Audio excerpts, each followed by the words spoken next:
this offense. I mean, they were averaging only 24 points a game in conference play. That was one of the points of contention we had with this offense, and today everything seemed to click. But for the defense, it was business as usual.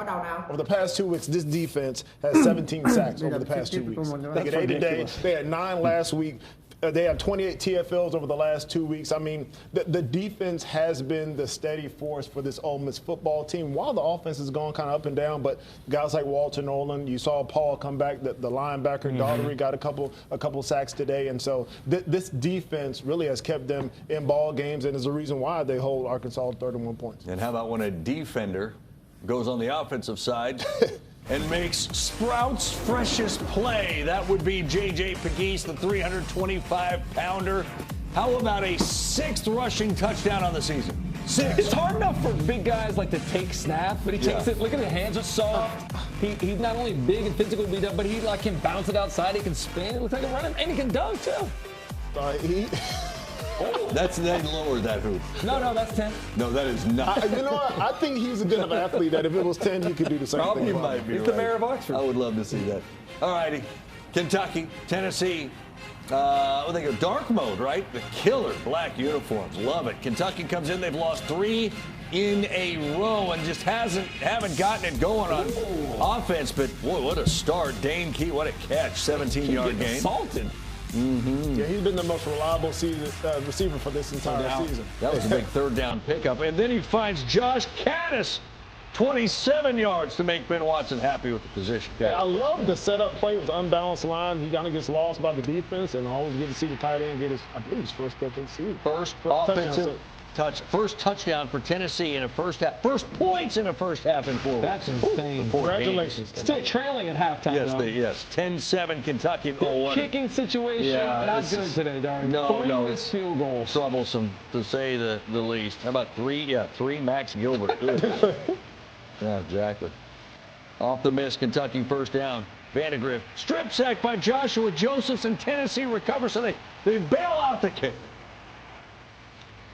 Tennessee's got it back. 5 plays later, 1st and goal. It's Dylan Sampson who ties with that one a Tennessee single-season rushing touchdown record. Dance. We did that one time. Remember that? Yeah, absolutely. It's the right time there. Yeah. Look, the orange and black. I mean, it's all James Pierce Jr. Yeah. Scary. Got his face all smushed. Well, after this, he was gone. He had to go to the locker room. Yeah, that does not look good. So Gavin Winsett, the Rutgers transfer, comes in his place. Now, that's a critical mistake. Wilt Brooks. We've already seen him take one to the house. Yeah. Winsett has to make the tackle this time around and does. Go straight. Set 20. Talk to him. What do I have to talk to him? And then Iamaleava to Miles Kitselman. 6-yard touchdown. So now Vols are up 21-10, and you're thinking, all right, look, Vandegrift's out. Winsett struggles to throw the football accurately. Barry Brown's out. Right, yeah, exactly. Brown's out. Did you see that throw to Jamori Macklin? And catch? Okay. All right, Winsett. Nice throw. His cousin was pretty good, too. Yeah, Jeremy Macklin. Look at that. That Macklin's only need one hand. That's going to be a COW nominee. You think so? No doubt. If PB lets you have it. Kentucky gets the 2-point conversion, 21-18. Sampson touchdown. I thought the forward progress was blown dead long ago. They're was sitting on those whistles. You remember when the Bush push was a big deal? Yeah. Now you got an entire team pushing. Remember when Reggie Bush was a big deal? That's not either. School record for Sampson, 19 touchdowns. And you look at what Tennessee's done. 4th game in a row, they had to overcome a slow start. They've been held to 7 points in the first half in the last 4 games. But in the second half, they absolutely flipped the script on their opponents, to say the least. And here they are, still in the land of the one loss. I want to give not all the credit, a ton of credit to Kentucky. We showed on Friday night the list of injuries. I mean, it read like Moby Dick. It was massive. No Jackson, no Harrison on defense. Yeah, and it's not just a lot of names, key names. Yeah, absolutely key names. They played really well, but in the end, it's Tennessee's game. In the end, it's Tennessee, and again, I feel like we're talking about Ole Miss when we talk about this Tennessee defense. The defense pressured Brock Vandagriff, when they needed to, they got the ball off of him. James Pierce Jr., a name that we all know but hadn't talked that much about this season, gets a big sack. And also the run game. Tennessee's offense is predicated on running the football. Dylan Sampson, 142 yards. And it just seemed that Tennessee, as the game went on, they understood how they had to play this football game. They started to rely on the run game, and they allowed the defense to start to control Kentucky. You give Kentucky credit, though. I mean, anytime you come out and play with all those guys injured and you're able to run the football the way they did with Sumo Kongbe, you give them credit. But in the end, Tennessee was just the better team coming down the stretch. Yeah, they're the better team, but they're also the more frustrating team. And the same story of the last couple weeks. What? More frustrating than Kentucky? I mean, I don't even, with all those people injured, you can't even, how are you going to judge? The effort was tremendous, right? Yes, but for Tennessee, like, the drop passes, the missed opportunities. Chris Brazzell drops one. You overthrow McCoy on an easy touchdown. Nimrod drops one right in his hands. That's a walk-in touchdown.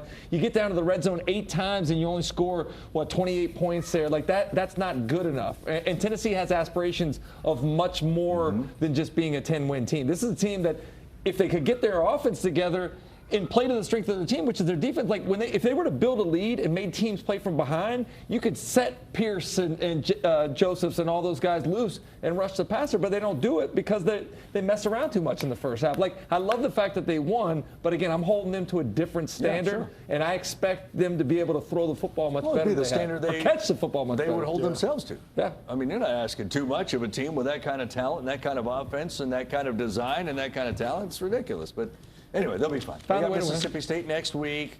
The game Georgia coming up soon, too. Then that's coming up. Yeah, exactly. All right. Still ahead. Boy, a couple of teams that needed those get-right games. Oklahoma was one of them. They got right. At least they hope they did. Maybe the stat of the week that'll blow you away. I'll share that with you. It's Football 5.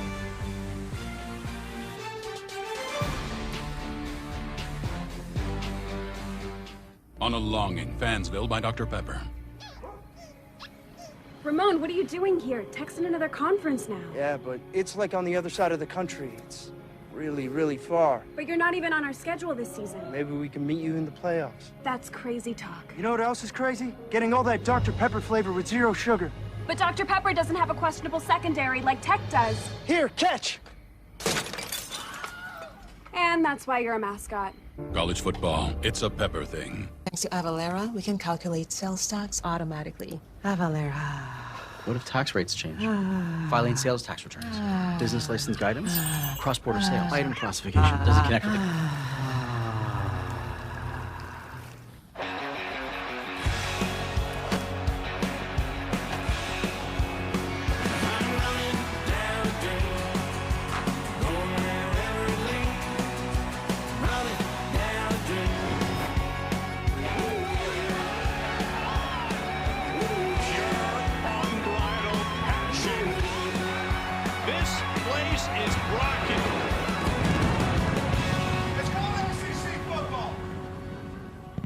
Have you ever felt leg pain, restlessness, cramps, tingling, swelling, numbness, itchiness, or coldness?